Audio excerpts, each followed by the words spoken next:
The Sunnah is dead. News reports indicate it was shot 5 times directly in the head while lying in its bed. Suspects all fled. Police have sanctioned off the scene, yellow tape in effect. We pray janazah on the Sunnah as it was killed by many men worshipping their desires. We lost the battle from within, satisfied with just less than. But the less than was for less men to sin, because without knowledge by Allah, we are the ones who are dead. So I apologize to Imam Bukhari.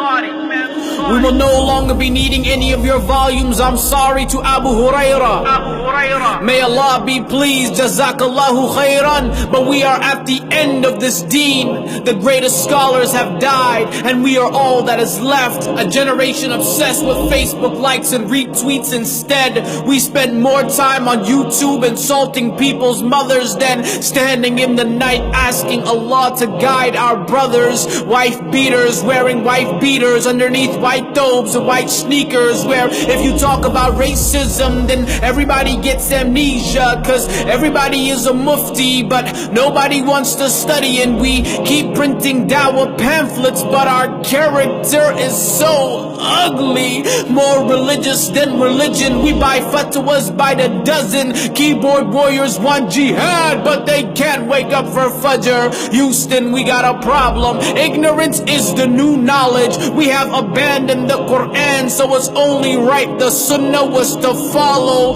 But honestly, I'm surprised we even made it this far. But the way things are looking now, a Dajjal cannot be very far. So khalas, Israfil, just let it rip. The angel who's been waiting to blow the horn in anxiety of what it will bring. Let Qiyamah just begin. This dunya was fun while it lasted, but now our real lives must begin. Cause it feels like this place has nothing left, and I don't wish for death. But what type of life is there to live when the Sunnah is dead? Oh snap, we really done it now. Might as well just go off and hand Iblis the crown. Led us astray with camel hump lumps and more makeup than clowns, and dirty movies on your laptop when you think no one is around. The Sunnah never stood a chance against Grand Theft Auto, boring uncles in the masjid, or America's Next Top Model. Romance fantasies, anorexic teens, and Diana Cream on TV. White skin rules everything around me, and our communities are nufsy. It's my culture or my country or my masjid. Politics is ugly. We can't even agree on the spotting of a moon. No wonder our kids are starting to think they came from monkeys. And I'm just speaking frankly. You can tell the FBI agents in the room that they don't have to handcuff me. This dunya is a prison house, and she got me locked down like she's trying to be my wifey. So please don't incite me. I feel like that man from Surah Yasin, running from the farthest part of the town, begging my people to please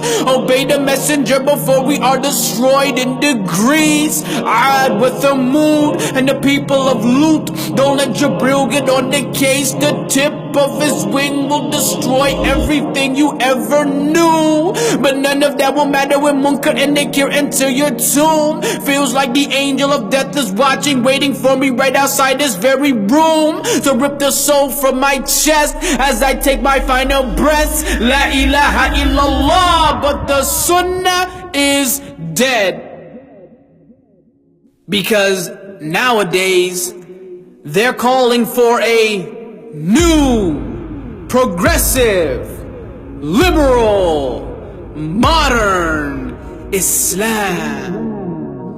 Basically, they wanna modernize minds, be in line with the times of modern minds who don't mind being moderately blind, joining simple minds, talking out their behinds, no lie, treating this deen like an open buffet line. Take only what you want and get fat off deception. Swiss cheese democracy, how come the devil wins every election. Molecular, seculars getting called out like cellulars. Call the editor, he is a predator who literally wants to shoot the messenger and kill off this sunnah once and for all. But you can try and kill the sunnah, but you can't kill us all. So forgive me for what I said. The sunnah is not dead. It's just kind of sleeping or in a state of comatose instead. Because there will always be a group from those who believe, who will clamp on to this sunnah with even their molar teeth. Like holding on to burning coal, they will not sell their deen for any wager. And as the Prophet sallallahu alaihi wasallam said, give glad tidings to these strangers. So long live the sunnah, and may we always live by its rules, because those who love the sunnah, then Allah will love them too.